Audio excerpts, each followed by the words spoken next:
that many people could use all over the world. And that's why we are supporting it. There's a very important work of addressing the many problems that we are facing these days, especially the militarization of the region. And therefore, I would say that being somebody from the Philippines, I know the importance of developing a strong current of people's movement that becomes a critical mass to be able to strengthen the power of the people.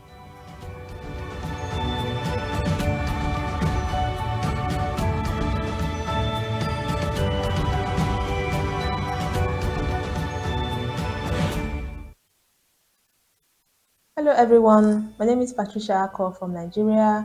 Today as we gather for the Global Town Hall under the theme Keeping Course, Actions and Solutions for a Messy World, let's remember that our challenges are vast, so are opportunities. Today we'll explore practical solutions that transcend borders, bringing together diverse perspectives to forge the path forward. Let's commit to staying the course, bringing meaningful change and shaping a future where everyone can thrive. Together, we can turn this mess into progress.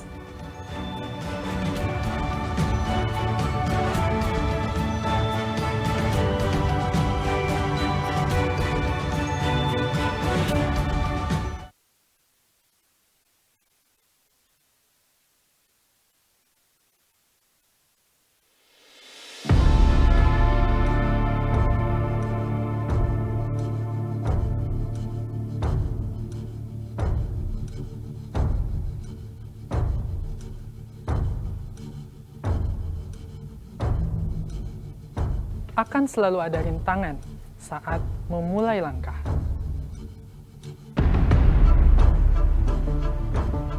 Tapi kami percaya bahwa kesempatan selalu ada bagi kita yang optimis.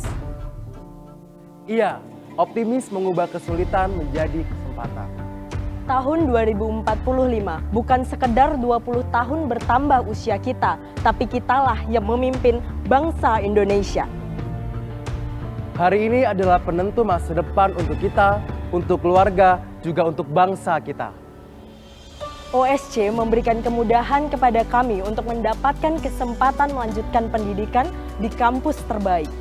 Kami pun berkesempatan mendapatkan bantuan living cost.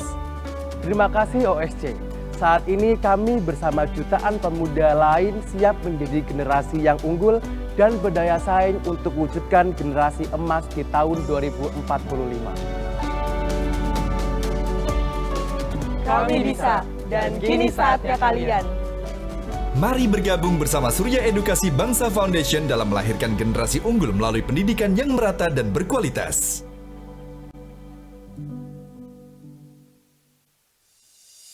Good morning, Indonesia, Southeast Asia, and the world. So happy to be here as you start your day. Do you remember the band? And snap! Oh my God. And that concludes the See Today updates for today. We'll return with more information at 4 o'clock on the 3-hour news show. Welcome back to See the Stories. Now time for See Today Business with me, Kaisurian.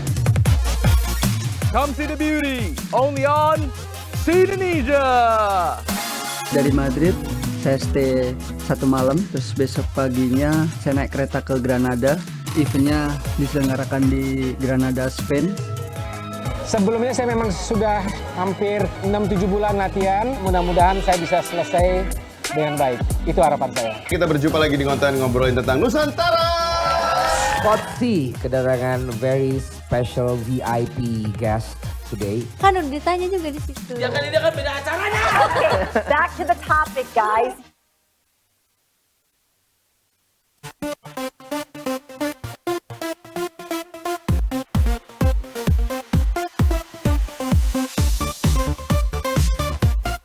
Rakyat Merdeka adalah media yang memberitakan peristiwa politik dan sosial sejak awal era reformasi. Dan Rakyat Merdeka konsisten berani tampil beda dengan bahasa yang mudah dimengerti.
Earth is becoming hotter and more dangerous for everyone, everywhere.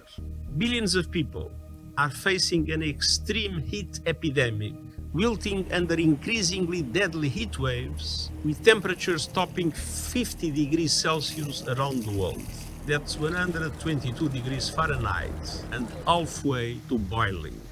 But let's face facts. Extreme temperatures are no longer a 1 day, 1 week, or 1 month phenomenon. If there is one thing that unites our divided world, is that we are all increasingly feeling the heat. We know what it is driving it: fossil fuel charged, human-induced climate change. And we know it's going to get worse. Extreme heat is the new abnormal. But the good news is that there are solutions. The good news is that we can save lives and we can limit its impact.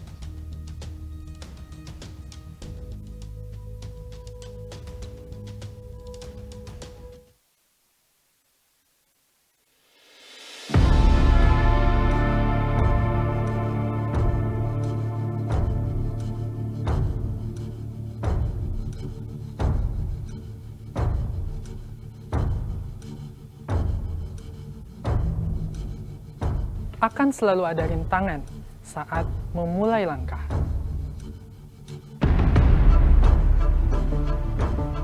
Tapi kami percaya bahwa kesempatan selalu ada bagi kita yang optimis. Iya, optimis mengubah kesulitan menjadi kesempatan.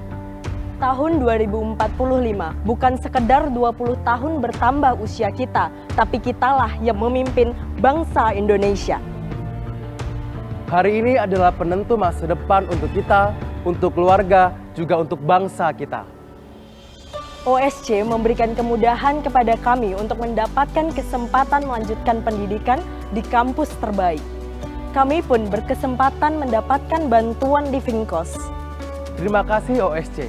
Saat ini kami bersama jutaan pemuda lain siap menjadi generasi yang unggul dan berdaya saing untuk wujudkan generasi emas di tahun 2045. Kami bisa, dan kini saatnya kalian. Mari bergabung bersama Surya Edukasi Bangsa Foundation dalam melahirkan generasi unggul melalui pendidikan yang merata dan berkualitas.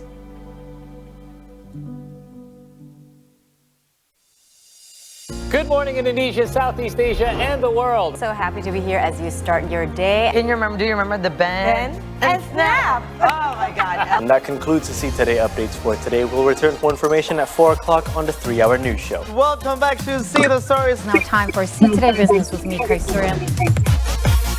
Come see the beauty, only on See Indonesia. Dari Madrid, saya stay 1 malam, terus besok paginya saya naik kereta ke Granada. Eventnya diselenggarakan di Granada, Spain.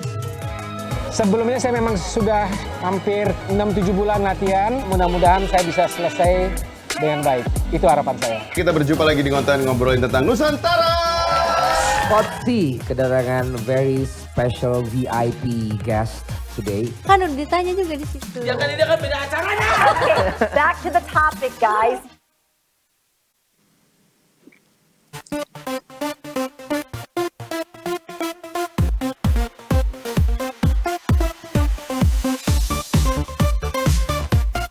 Rakyat Merdeka adalah media yang memberitakan peristiwa politik dan sosial sejak awal era reformasi. Dan Rakyat Merdeka konsisten berani tampil beda dengan bahasa yang mudah dimengerti.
Ladies and gentlemen, welcome back to the Global Town Hall 2024. Our fourth session is titled The Largest Voting Year in History, What is Wrong with Democracy? What is Right with Democracy? But before we begin, let us hear a keynote speech from the Minister for Foreign Affairs of Australia, the Honourable Senator Penny Wong. You may have the screen. Selamat siang semuanya. Saya Penny Wong, Menteri Luar Negeri Australia. Thank you to Global Citizen and the foreign policy community of Indonesia for convening this important dialogue. It's a great opportunity to discuss and debate practical action to drive change in our region and in the world. We face an increasing array of complex trends and dynamics. The confluence of great power competition, multiple devastating conflicts, rising authoritarianism, worsening climate change, and the growing intersection of security and economics. At last year's Global Town Hall, I spoke about our collective responsibility to tackle these challenges and others. We want to maintain peace, and we want a peace that enables us and our neighbours to decide our own futures free of interference, to have the space to agree and to disagree. We want each country, large or small, to operate by the same rules that we all have had a say in shaping. And when disputes inevitably arise, we want them managed according to the rules and by talking and cooperation, not by force or raw power. This doesn't happen on its own. We help make it happen. We do this by being active, by exercising agency and by contributing our efforts to the balance of power in our region so no country dominates and no country is dominated. We can only solve our biggest problems by working together. To limit climate change and its impacts, we must work together on the global energy transition and on building resilience in communities which are most vulnerable. All of us can see the world as it is, and by listening to each other and by acting together, all of us can choose to shape it for the better. I'm encouraged by your commitment, and I encourage you to use this forum to explore new ways we can work together to find shared solutions as friends and partners, because that is the only way we can achieve peace, stability and prosperity for our countries and all our people. I wish you all the best for a successful and productive conference. Terima kasih.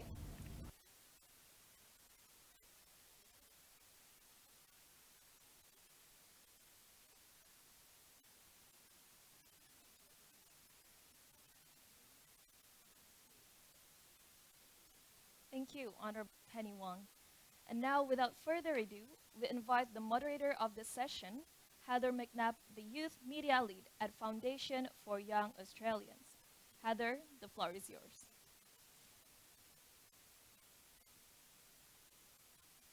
Hello, everyone, and welcome to this wonderful session of Global Town Hall for 2024, aptly titled The Largest Voting Year in History. What is wrong about democracy and what is right about democracy? Just two very small questions. I'm kidding, of course.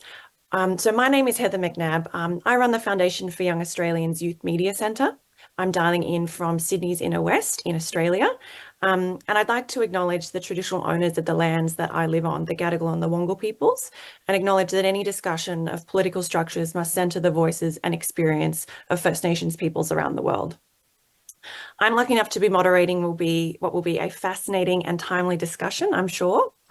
2024 has become an important year for electoral democracy, with more than half the world's population holding elections. So in continents and countries including the EU, the UK, the United States, Indonesia, Iran, India, Rwanda, South Africa, and Tunisia. According to the Economist Intelligence Unit Democracy Index, among the more than 70 countries that will hold national elections, 43 will enjoy fully free and fair votes, and the other 28 do not meet the essential conditions for a democratic vote. 8 of the 10 most populous countries in the world will hold elections that are considered neither free or fair, and many other prerequisites of democracy, such as freedom of speech and association, are absent. Abstentionism and who actually gets to vote are also major challenges, with a big share of the younger populations either not eligible or motivated enough to take a political stance and exercise their political rights. We're privileged to have representatives from across the four corners of the globe to discuss the state of democracy, especially when it comes to political participation of young people and issues surrounding public trust, corruption, quality leadership, money in politics, the rule of law, disinformation, civil society participation, and existing barriers to participation. So just a few things. We are lucky enough to be joined by our four main discussants. We have Klaus Weller, Chair of Martin Center's Academic Council, Secretary General of the European Parliament from 2009 to 2022, who's dialing in from Germany. We have Fwadi Putsuwan, President of the Surin Pitsuwan Foundation, dialing in from Thailand. We have Sudhanshu Kaushik, international youth activist and founder of the Young India Foundation, dialing in from India. And Kira Yusri, co-founder and education director of Under 18, dialing in from Malaysia. So I would like to kick us off with a question to Klaus. This is a little bit of a two-parter.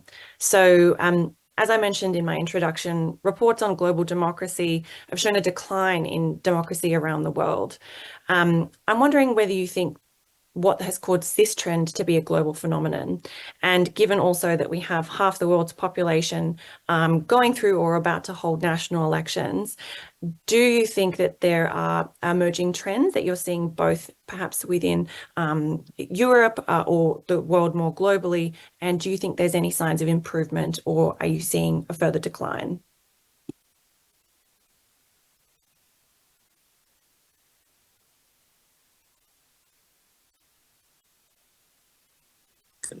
Thank you very much for your question.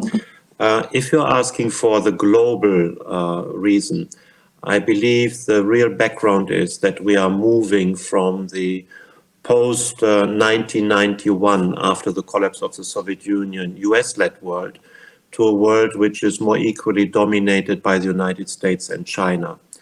And if I have a look at Europe or our immediate neighborhood, I can see that some leaders try to hedge a bit their bets. So if we have a look at Hungary, for example, Viktor Orban is proposing a liberal democracy, which is a contradiction in itself. And that means that media freedom, media pluralism is becoming more limited. NGOs have difficulties to work. And this is going hand in hand with giving more space to China, both economically, but also in terms of political cooperation. I think social media are also a mixed blessing. On the one hand, much more information is available. On the other hand, the quality of that information can be easily manipulated and has a broad effect into populations.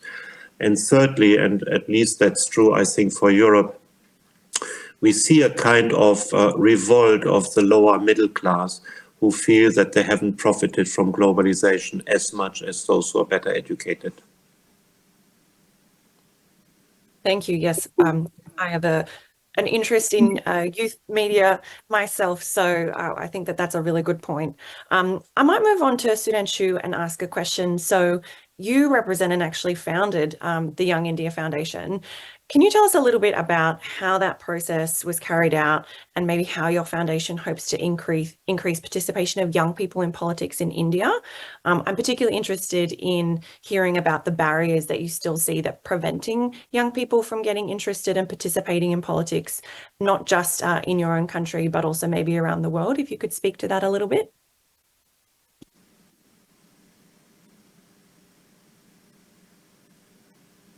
Absolutely, Heather, and thank you so much for asking that. And ideally, I would like to take all the credit. I'm not shy of taking credit for all the incredible work that people at Young India Foundation are able to do. But to be quite genuine, this isn't my idea. This is actually an idea.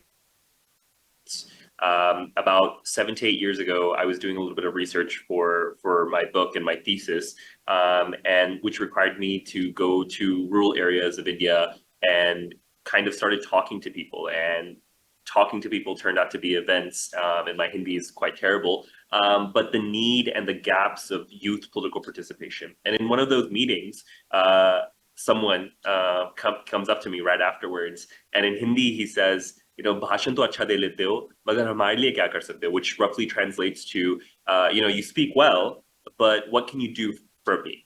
And that kind of was a sticking point is I, can give all the talks in the world about the need for youth participation, but there are people that belong from marginalized communities, that belong from the majority community, young people below the age of 30, but also below the age of 25 that are genuinely interested and passionate about public service, representation. And so that young candidate, his name was Jagbir, was the source of the inspiration of what we do. We try to make representation and politics more accessible to young people. A lot of people, especially in India, which is a thriving gerontocracy, where the average age of a politician right now in the upper house and lower house is around 63. And we have about 670 million people below the age of 25. So for anyone that is into comparison, that's basically twice the entire population of the United States, which is the third most populous country in the world, just below the age of 25. So there's such a huge demographic. And yet, India has one of the highest age of candidacies, which means that you have to be either 25 or 30 respectively to enter any sort of public office at a state or national level. And yet at a ground level, you have so much interest and passion. So I think, full credit to the young people of India across India that are wanting to get into politics, wanting to commit to public service, but have a lot of barriers that get in the way. And that leads me to your second question that you asked. Look, at the end of the day, I've been working in this space for about 8 years, and I don't think it's a lack of interest or passion. It's about accessibility. How much access do young people have to be able to be nominated by a party, to be able to have the access to resources that are required in elections? But even in a more simpler level, how accessible is it to vote? In the general elections, Young India Foundation helped register over 1 million young people below the age of 25 in colleges and universities and in areas all across. But the biggest issue that we found and got is that either people found it too hard to register or the system itself was so overconvoluted. We have the largest student vote in the entire world, and yet people don't know that they can actually vote from their campuses or from the area in which their college campuses come from. So there's so many barriers, so many issues involved, and I think it all comes back to the accessibility. Yeah, I think that that's wonderful work that you're doing. I think the enfranchisement of young people is clearly a massive issue. We have a similar issue in Australia in terms of the average age of our federal MPs, I believe, is 51, and only 7 of 227 of our federal representatives is under 35. So sounds like your average age is slightly higher than ours. So I might move on to Kira. I was interested, you obviously come from the youth movement in Malaysia and especially the under 18 movement. I was wondering if you could tell us a little bit more about youth involvement in pushing forward reform in Malaysia, and specifically from the under 18 youth movement, what you're trying to achieve and what barriers you see in Malaysia and around the world when it comes to young people participating in politics. Thanks, Heather. So I think MD team in Malay translates to vote 18 because we lowered the age from 21 to 18 years old. I think we are one of the rare campaigns in around the world, I guess, that actually succeeded to our main goal, which was to lower and amend the voting age through a constitutional amendment. But there are still barriers whereby even though we allow young people to vote, we allow young people to contest, it's still very, very challenging to get young people into positions that can influence policy. So I think, and similarly with what Sudhanshu mentioned, we have similar barriers of entry here in Malaysia when it comes to politics.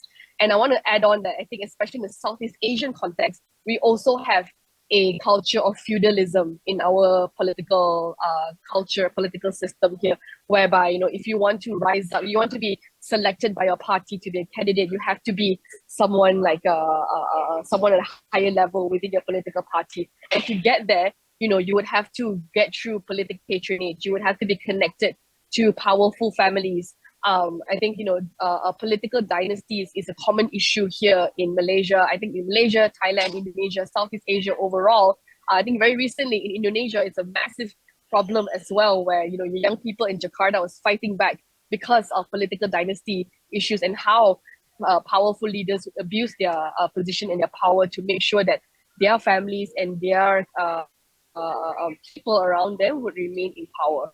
And of course, and I think wider than that, similarly, it's not just about interest, but looking at concrete factors why young people don't consider elections as a way to make change. I think in Malaysia, young Malaysians have, we've explored the protests, we've explored the judiciary, we've explored social media campaigns, which I'll talk about a little bit more later, as a way to speak up and voice out. But as we lower the barrier to participate in politics by automatically registering everyone, by allowing young people to contest, you also, it also exposes the flaws in our political system. And what we see today, even through recent surveys, that one thing consistent across rural youth and urban youth in Malaysia is that there's a big distrust from them towards political leaders. So, and of course, in Malaysia, we, unlike in the US, we don't have like a two-party system. We have multiple political parties that form coalitions, after elections, to get into power. And what happened that young people now, we don't have political parties that are very different in terms of political ideology. Like, no one's more like political liberal or like economically, everyone's around the same. It's a matter of like, how racist you are, or how nationalist you are, or how religiously conservative you are. And in Malaysia, the problem that our politics has now fallen into a dangerous area of religious pluralism as a way to campaign during elections. And young people with access to social media and access to information and seeing how people interact online around the world have very strong opinions about that. And because of that, they don't see politics as a way for them to build a viable and sustainable platform. They would fall back on leaning on NGOs or building more grassroots movements instead. And of course, these are pros and cons, which we can always talk about later. But I think it's a very interesting trend to see that for a lot of us growing up, we think that politicians will be the ones solving all our problems. But I think in Malaysia, young people are learning and experiencing that it is not the end all be all for them, and they can actually independently build their own movements, build their own platforms to get their voices out there as well. Yeah. No, that's amazing. Yeah, it's phenomenal to see the kind of grassroots power and movement coming from young people all across the globe. So thank you for sharing the context from Malaysia. I was interested to ask a question of Fuadi, just in terms of, obviously we were talking about declining trust in institutions, but from your perspective, what do you think the biggest challenges are for democracy, specifically in maybe Southeast Asia, but also more globally, if you wanted to chat to that? And what do you think maybe some of the biggest obstacles might be, but also, what's the hope that you see to do with, where we might be coming in the next couple of years? Okay, thank you very much. The topic talks about the good and the bad of the right and the wrong of democracy. Actually, the topic started with the negative first, so I'll start with the negative first. So what happened in Thailand in August is the dissolution of the largest party in the parliament. In May 2023, a progressive party here called Move Forward Party won the elections with over 36% of the vote. Move Forward was the largest party in the Thai parliament in terms of number of MPs and in terms of number of votes.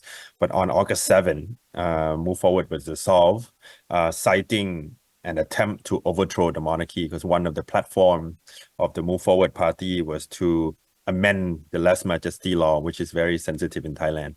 Lèse Majesty law has been used to silence dissident and political opposition. The court, judicial intervention was overreaching into the realms of the legislative entity and dissolve Move Forward Party, which did disenfranchise over 14 million voters. Do you see a trend like this in Southeast Asia? And Thailand is not alone. For Thailand specifically, I think we have moved past the military coup d'etat as a modus of operandi in order to effect regime change into what I would call a judicial overreach, right? As using that as a tool for this establishment. I think the old days of military coup is too graphic, too ostentatious, but now the choice of the tool that has been employed by those in power, those in the establishment, is using legal mechanism to silence people. And this is a big deal because it's ignoring the separation of power, which is the key to democracy, right? You have legislative, you have judiciary, you have executive. There was a point in time in August that the court was that Thailand didn't have the opposition leader and also didn't have the prime minister, because prime minister was also kicked out by the court as well, citing very dubious reason, moral ethic, which could be interpreted in any way. So there was a point in time, the term that could describe Thai democracy is we were going through what I would call a judicial coup. Right? And that created a lot of trouble. Thailand is one of the slowest growth in terms of GDP last year, right? This can be explained by the political uncertainty that is happening in Thailand. And people are really feeling that. People are pointing their fingers at the court, at the tools that has been employed by the establishment. So this is the situation we are in right now. But there's hope. The silver lining is that on May 2023, we had the largest voter turnout in record history. And people really spoke through the ballot box against military-backed regime, against the establishment, the authoritarian side of Thai politics, right? And young people in Thailand are very active. Unlike other countries in Southeast Asia, Malaysia, Indonesia, the Thai choice, the young choice for Thai people voted for progressive, young Thai people voted progressive party that advocated for human rights, right? Which is different. In Malaysia, I think the young people are split. In the Philippines as well, in Indonesia as well, they tend to be split in their vote, and many of them voted with the candidate that has more authoritarian bent. So that is the challenge that we are facing. But there's also the more silver lining, right? After the dissolution happened in August 7, there was no protest, right? People really held out, and people expressed their energy into donation for the new party, and then they held out their urge to go to the streets. So I think that is really good sign, right? I think people are still believing in the ballot box. And lastly, more and more, I mean, the notion, the expectation, the concept that Thailand hope rests with young people is not always correct.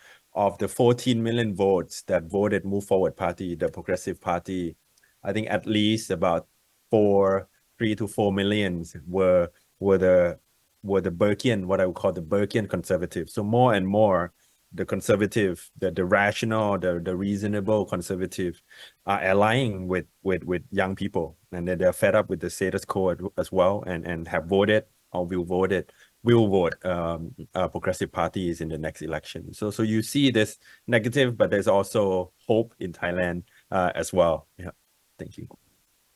Well, I'm very relieved to hear that there's hope and silver linings, which is really wonderful. Thank you so much for sharing that. We're going to be moving on to round 2 of questions. So we've got just under 2 minutes for these ones, because we're just having an amazing discussion, but we don't want to run out of time. I'm going to ask another quick question of Klaus. So traditionally, the West was and perhaps still is seen as a reference point to the practice of democracy. But, more and more we're seeing counter narratives rising to the idea of sort of like a Western universalist democracy in other parts of the world. In many countries in the West are having their own difficult time dealing with challenges, especially as we talked about previously in terms of polarization. I was wondering from your perspective, in terms of looking at both European and Western democracies, what's your assessment of where we're at the moment? Mm-hmm. I believe that democracy, as it has been developed in this part of the world, is still the gold standard globally. And it's important to not just say that democracy is limited geographically to a specific part, and therefore in other parts the natural system should be something else. But we're having issues, and I see especially two. One I mentioned already is what I call the revolt of the lower middle class, those who have not been profiting from globalization, who are much more sensitive to sudden changes in living conditions. Might it be through migration? Might it be through sudden price changes because, the Ukraine-Russia war, the Russian aggression, energy became much more expensive, food became much more expensive, and that leads to radicalization and much more support for nationalist parties, which in the last European elections, if you put them all together, I admit they are a bit different, but it's about 30%. The second worrying trend I'm seeing, and especially now with view of the United States, that some people in the tech industry made huge amounts of money. And in the second step, this money and this control about technology can also lead to huge influence in the media if we are thinking, for example, about the takeover of Twitter, which has now become X. And in the next step, this might be leading to direct impact on politics if we are thinking, for example, of the recent nomination of the vice presidential candidate to Donald Trump. So there is a concentration of power happening, which from my point of view is creating dangers for democracy also in the United States. Thank you so much. Very succinctly put. So I'd like to ask the same question now of both Fuadi and Sudhanshu, so you can decide who answers this one first. I was interested in, the issue of rule of law and quality leadership being challenged by what we might call patron clientelism or money in politics. But it's not talked about so much in the North as it is in the South. So I was wondering from both of your perspectives, why do you think that's the case? And what do you think maybe the key lessons are to draw from these issues, especially when it comes to young people responding to this? I can start if that's okay with Bodhi.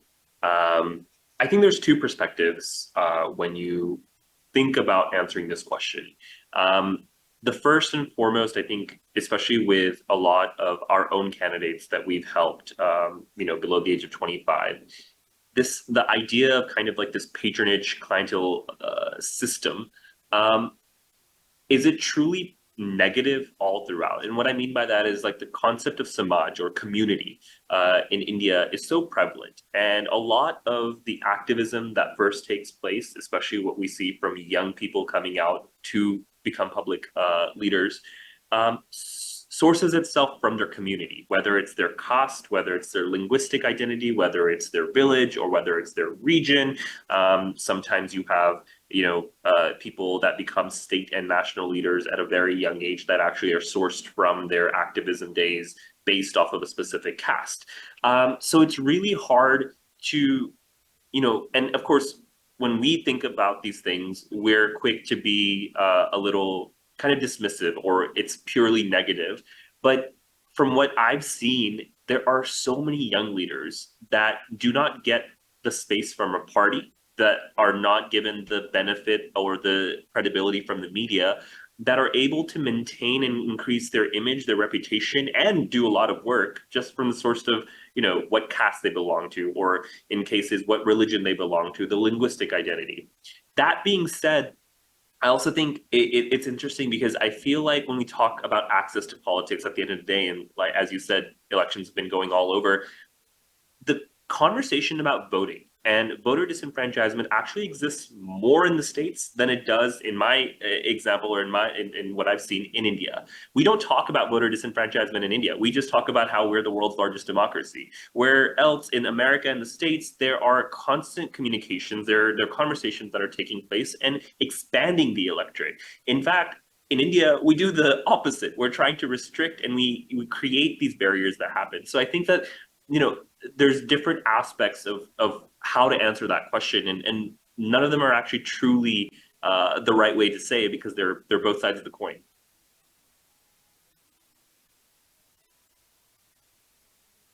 Thank you. I go next to answer the question that was posted at me. I need to go back to the move forward strategy of what we have done so that we got to this electoral success, right? But it's also the same reason why we couldn't form the government. And we came up with this concept called 3Ds: demilitarize, getting military out of politics; demonopolize, trying to fight against the monopolies; and also decentralize, trying to have elected governors in different provinces in Thailand. This really turned people to vote for Move Forward, but it's also the very reason why every other energy in Thailand, other powers, are against Move Forward as well.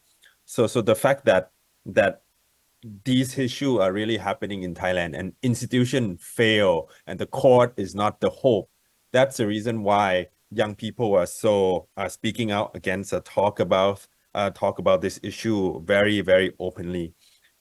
In the North, I feel that it's not talked about as much because there's certain form of institution that still function.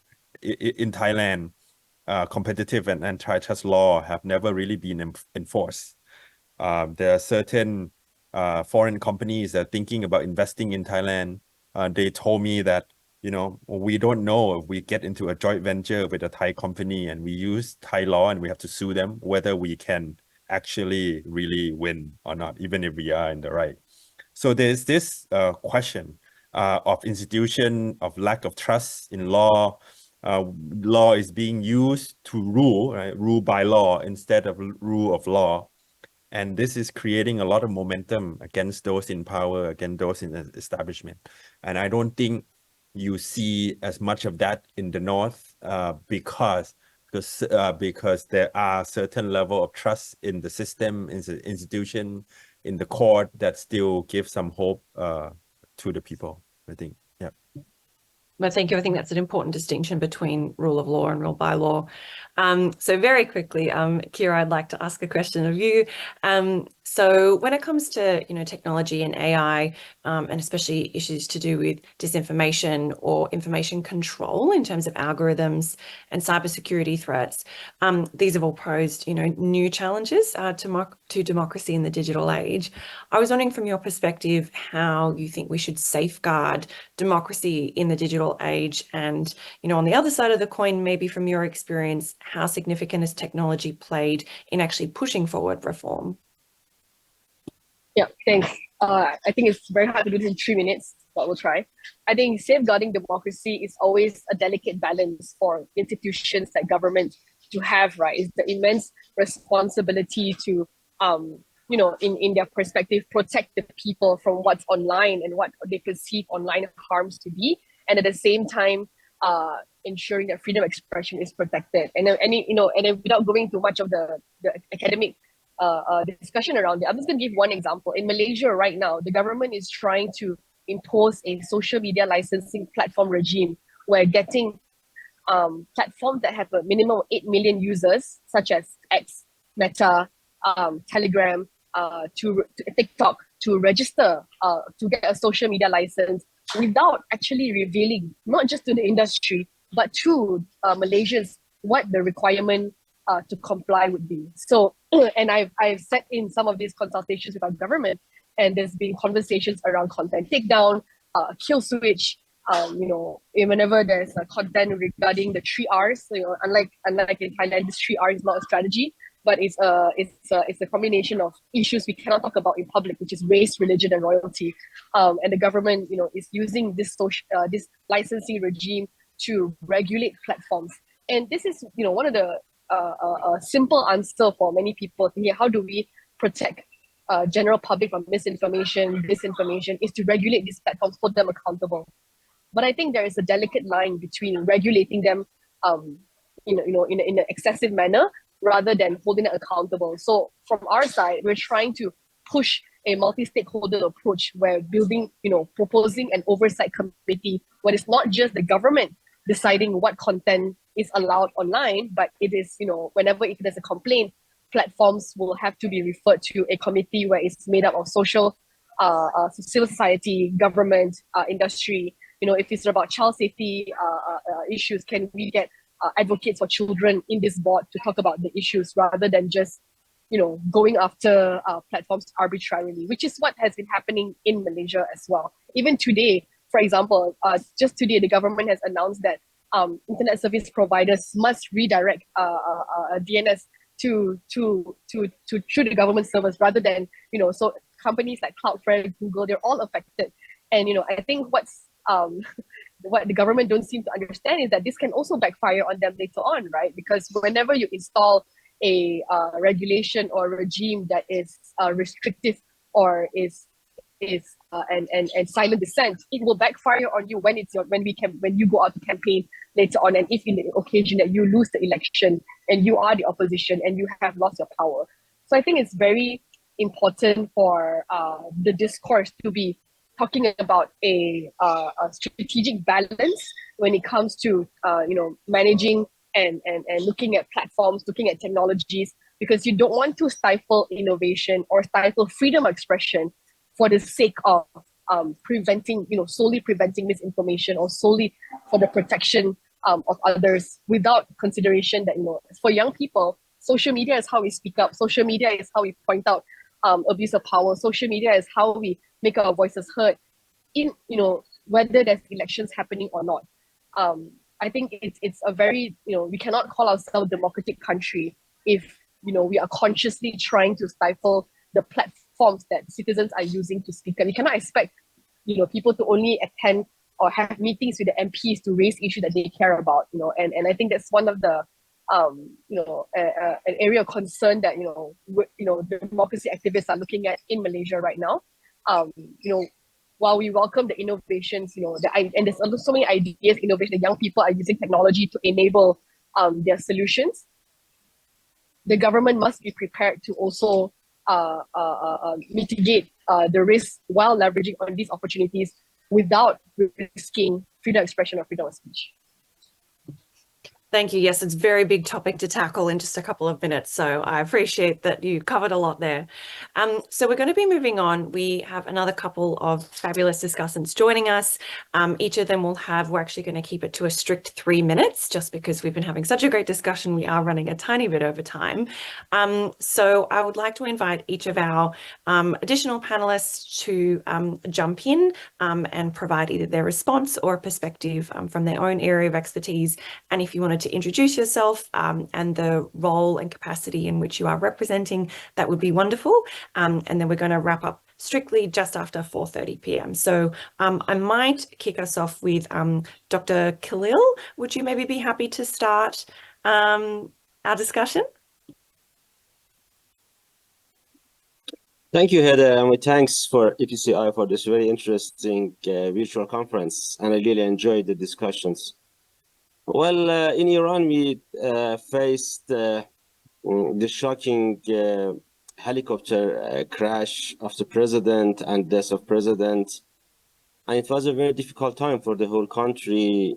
Meanwhile, Iran's political system demonstrated remarkable stability by, conducting elections in a democratic, competitive, peaceful, and orderly manner. And also, the turnout was not a very high one due to the fact that it's also a matter of democracy. The people would have the choice to select and to opt to go for the, voting polls or not. Meanwhile, it was really interesting. Nobody could anticipate the results, and it was really a competitive elections in my country. And also it was an important sign of dedication of our people to democratic transition of power.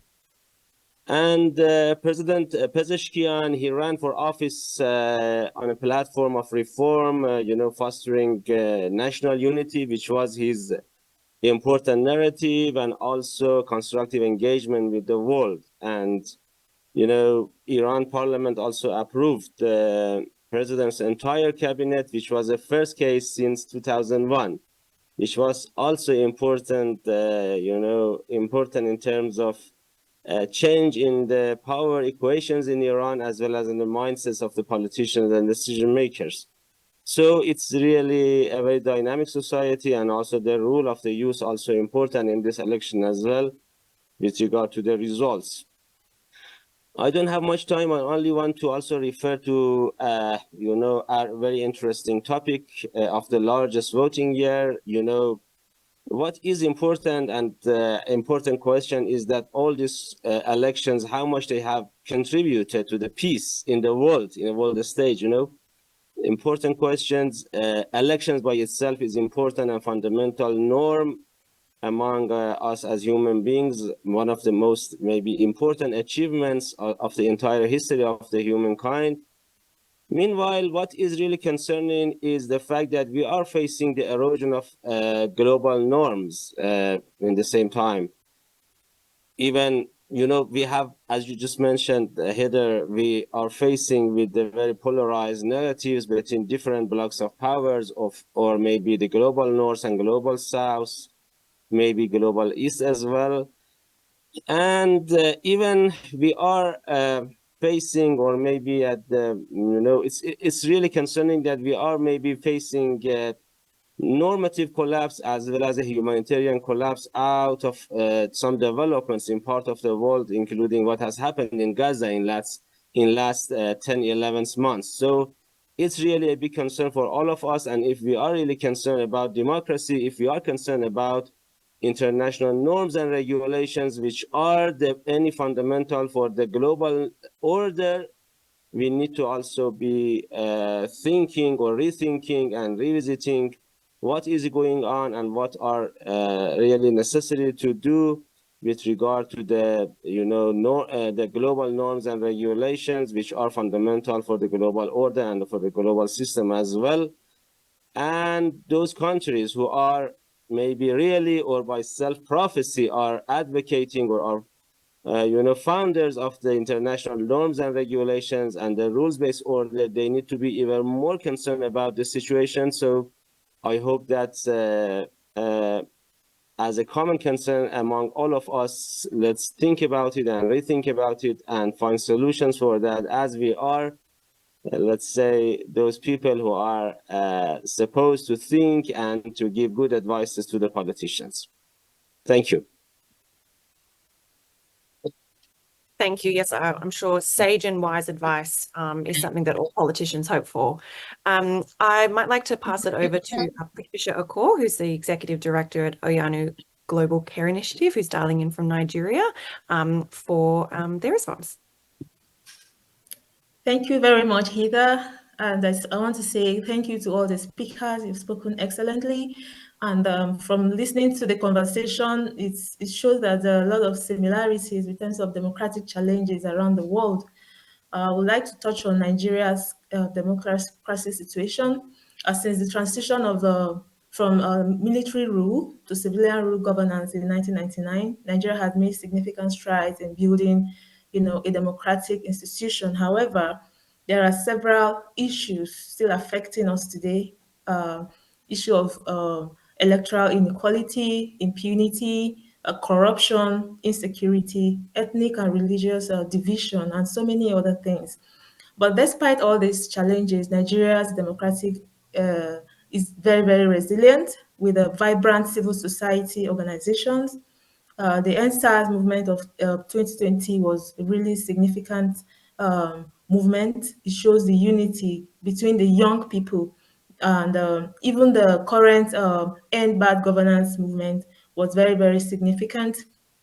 We are still in the spirit of the protest, though, the End Bad Governance protests. Yeah, so I would like to say that Nigeria is also a very politically engaged population with active media, and particularly with the civil society organization, human rights activists, and all of that. So another aspect of positive aspect of the Nigerian democratic, a very significant democratic move in terms of a peaceful transition from governance was the 2015 general elections, where the Mohamed Buhari won the presidential election, and the power was transferred from the incumbent Goodluck Jonathan. And there was a major remarkable maturity for us in terms of democracy in Nigeria. So while Nigeria's democracy remains a work in progress. The positive aspects indicate that the country has laid down important foundations, for a better democratic growth. Thank you very much. Thank you so much. That was that was fascinating. I might pass over to Dr. Andres Dockendorf, who is calling in from Chile. Dr. Andres, would you like to respond? Yes, thank you for having me. I would like to raise a few points about the Chilean democracy, and particularly what is wrong with the Chilean democracy nowadays. Well, the Chilean democracy faces multiple challenges at a time. First one, an important one, is authoritarian populism. Broadly defined, authoritarian populism is a notion of rule that replaces representative democracy, and contains a particular conception on how decisions must be implemented, different from incremental policy making. And in the Latin American context, and Chile is not an exception, authoritarian populism represents a threat to the values and principles of the liberal democracy. And what explained the rising demand for authoritarian populism in Chile and in Latin America? Probably the lack of results, or the lack in delivering results of democratic governments, particularly in dealing with problems such as violent crime and insecurity. In fact, a recent nationwide survey study conducted this year shows that half of the respondents believe that some civil rights and liberties must be cut off in order to control violent crime. Another survey shows that 54 or 55% of the respondents believe that an authoritarian government will be better equipped to deal with organized crime and violence. And also part of the explanation of this democratic decline in Chile and in other countries of Latin America is related to the party system problems in delivering public policy to the population.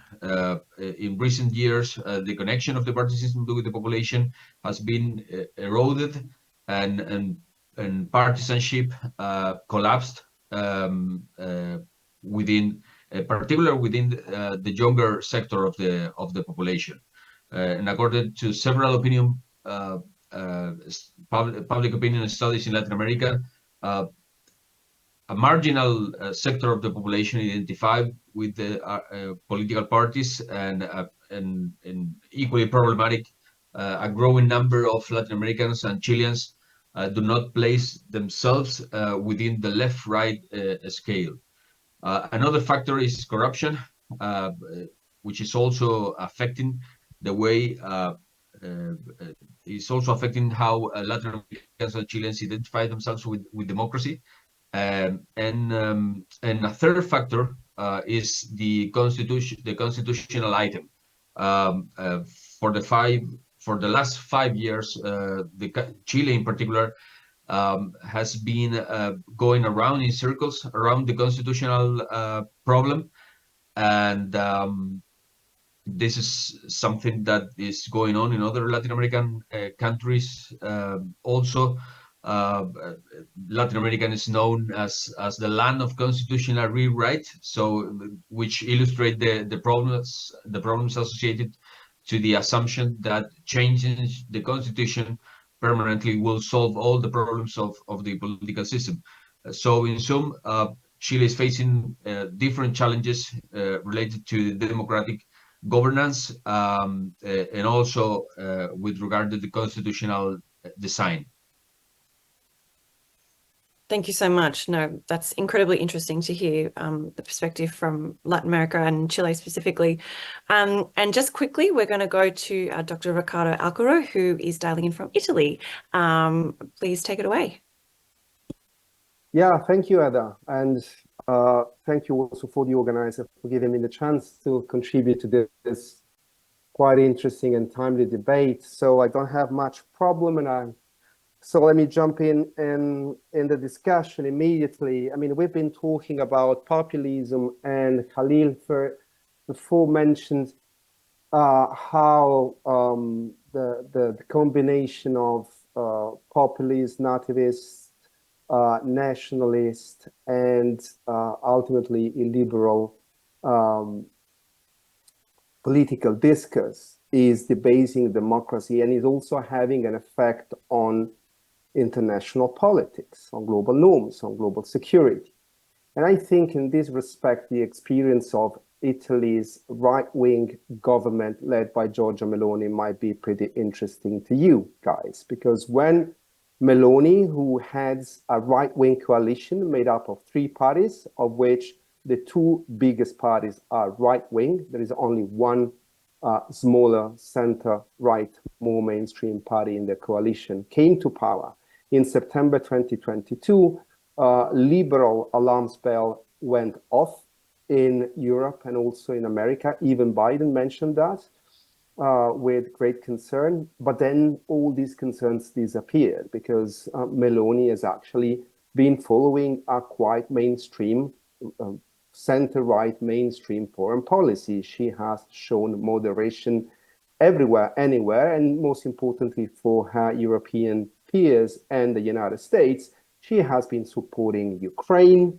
She has been expressing open and staunch support for the defense of the country. She has quit the Belt and Road Initiative, which has been greatly appreciated in Washington. Italy was the only G7 country which ever joined that important initiative by China. She has refrained from picking fights with Brussels.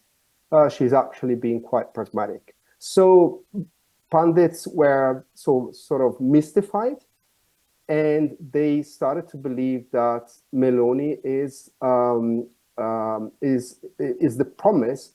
I mean, she represents the promise that even far-right politics can be accommodated with the basic of liberal internationalism, neglecting some much more troubling signs coming in from her domestic politics, where she has shown a quite hyper-conservative profile on issues such as LGBTQ rights or women's rights. She has been proposing a reform of the constitution which would concentrate power on the executive at the expense of the judiciary and the legislative and other institutions like the presidency of the republic, which in Italy is very important.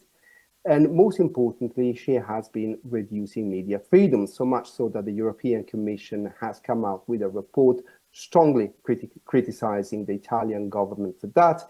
And a couple of months ago, 5,000 Italian journalists from the state-run broadcaster RAI went on strike for 5 non-consecutive days, saying that they have never experienced that level of political interference.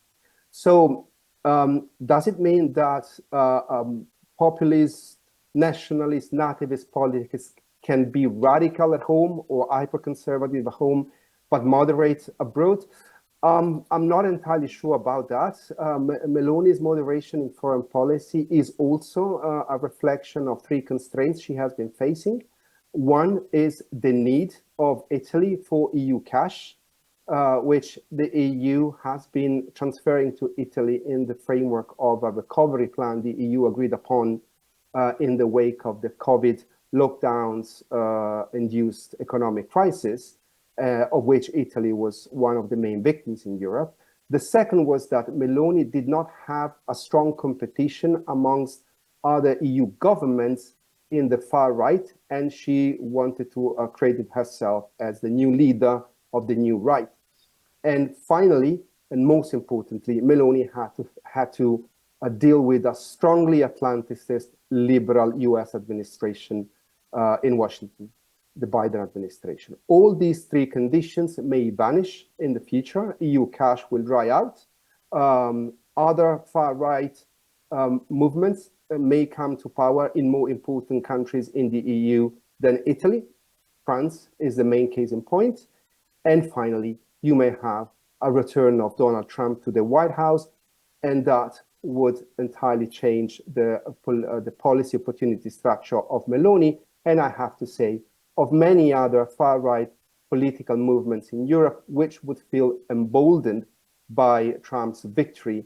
And they all share this debased discourse on democracy, according to which democracy is basically reduced to electoral processes, no separation of power, no media freedoms, no individual freedoms, no minority rights, is very much all about the direct connection between the people, in quotes, and the leader. And if they do that, they have a path open to state capture, as we have seen in Hungary, as we have seen, then reversed, however, in Poland, and as we may see in the United States. And if that happens in the United States, we may have similar stories in Europe and Italy too. Thank you so much, Dr. Okado. Yes, I think we'll all be watching the US pretty closely come November for impacts on our own countries. But thank you so much for sharing your perspective, especially in the Italian context. So we are running a little bit over time, in fact, very over time, because we've been having such an amazing discussion. This is what happens when you try to get different perspectives from all around the world. You just end up having such an interesting discussion that there's too much to say. So what I'd like to do is we really only have about 1 minute for each of our original panelists to provide a closing comment or reflection. I'd really love to invite you all to do that to make sure that you have a chance to respond. But if you could keep it to 60 seconds, that would be wonderful. And because I know we've got some other interesting panels to get to go to. So what I might do is, Klaus, would you like to say something in the minute that you have? Yes, maybe just after the many problems we discussed, to give us also a positive, which is that we manage European continental democracy quite well. 440 million people vote the European Parliament. The different forces on the moderate center right and moderate center left and the center came together to provide stable government. I mean, that's a miracle that from time to time still has to be mentioned after the historical experiences on this continent. And that's why I wanted to stress this point at the end. Thank you. Thank you, Klaus. That was an excellent point, well made and very succinctly, so I appreciate that. Sudhanshu, do you have something that you would like to reflect on in? I unfortunately can't be as succinct as Klaus, but I'll try. At the end of the day, it's about ensuring that the majority of citizens have a say in governance, in political participation. In India's case, and in many countries across the world, young people make up the majority of the demographic. And yet, you know, countries, especially my own country, India, continue to thrive as gerontocracies without having young people at a proper space at the table. At the end of the day, I think that instead of just for stakeholders, non-government stakeholders, whether it's the media, whether it's think tanks, whether it's academics, one of the biggest things I've always seen is people rush and say that young people are not interested in politics, that young people are not, you know, passionate about public service. I think it's about making sure that we're giving them the benefit of the doubt and ensuring that we're increasing accessibility and letting these young people's voices heard that across the area are trying to be vocal, but are not just demoralized, but hindered because of the systems that fall in place. And would like to say that keep asking why 25, which is our petition to decrease the age of candidacy, to make it more reflective of all the democracies across the world and get more young people at the seat of the table. Amazing. Thank you. Well, no, that actually was very succinct. So well done.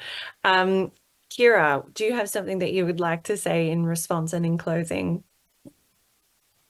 Yeah, I think nothing much to add, right? But I think what's consistent across is that young people are emerging as the group or demographic that wants to come forward, that wants to speak up, that wants to be in a position where they can influence policy. And I think we have to think about what sort of environment that we are working in. I think for all of us as activists, as academics, as politicians, how do we provide an enabling environment for young people to actually come forward, giving them the courage to step into that space where they're able to get people to listen to them and get to influence policy. Because at the end of the day, right, something I always tell the kids I work with, good policies will affect us in the long run, but bad policies will also affect us in the long run. And that's something very, very important when we think about who do we vote for, and and so that's something we'll think about, like whether I should be contesting, whether who from our community should be the one making these important decisions. So I think we all have a role to play in creating an environment where young people are able to step forward. And it seems very challenging with the amount of barriers that everyone has shared, but we have to keep working towards making that a reality. Yes, I agree. Taking an intergenerational lens can hopefully only create great policy outcomes for all of us, including our young people. And last but certainly not least, Fadi, do you have something that you would like to say as our very lucky last speaker? Yes, thank you very much.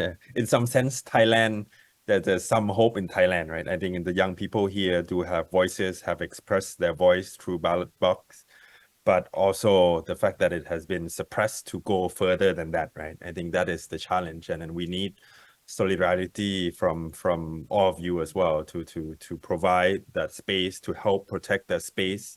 I think we had a lot of attention from the international community when Move Forward Party was dissolved, a lot of statement, a lot of attention from foreign government, from like-minded foreign government, foreign media. And I think hoping to keep that pressure up, right? And then in order to nudge Thailand to do the right thing.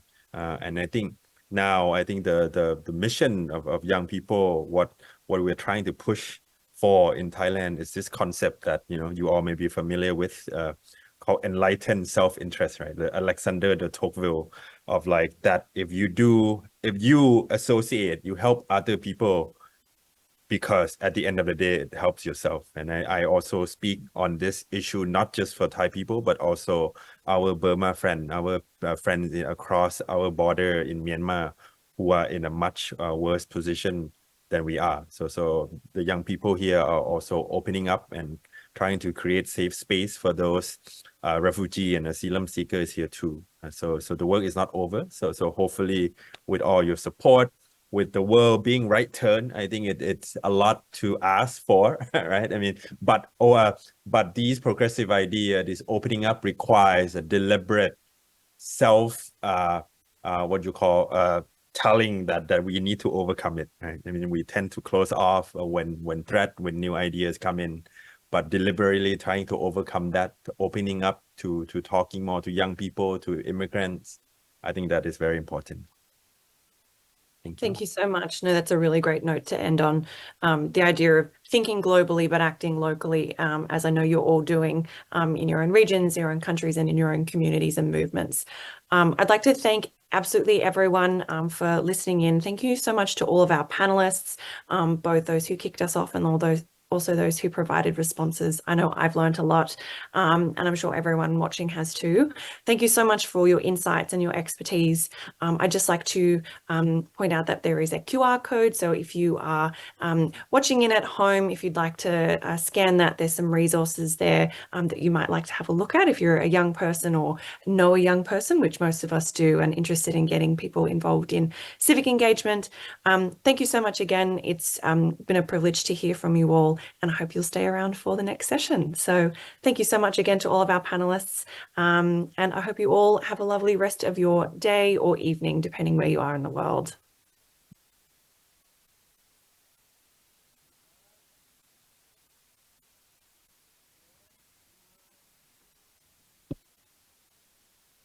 Thank you, Heather. Ladies and